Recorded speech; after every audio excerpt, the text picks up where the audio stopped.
السلام علیکم ورحمۃ اللہ وبرکاتہ۔ ناظرین کرام، ایک صاحب کا یہ سوال ہے کہ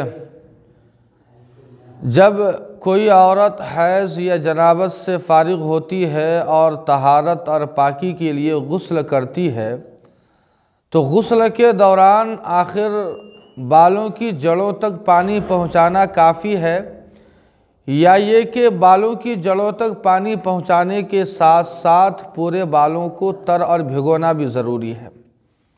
اس سلسلے میں اس مسئلے کی آپ خوب وضاحت سمجھ لیں۔ اس میں ذرا تفصیل ہے۔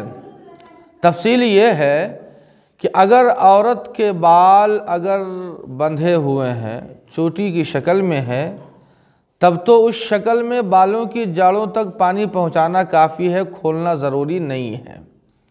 لیکن اگر بال کھلے ہوئے ہیں تب تو بال کو تر اور بھگونا اور اس کی جڑوں تک پہنچانا بھی ضروری ہے۔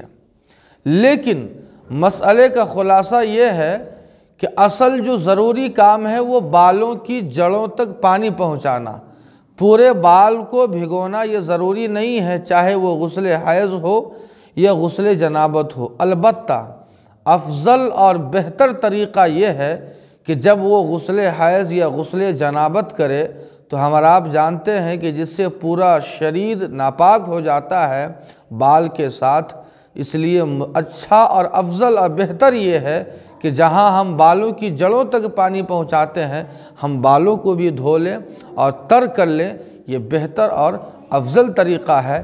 امید ہے کہ یہ مسئلہ آپ کو سمجھ میں آیا ہوگا۔ اللہ پاک ہمیں صحیح سمجھ عطا فرمائے۔ والسلام علیکم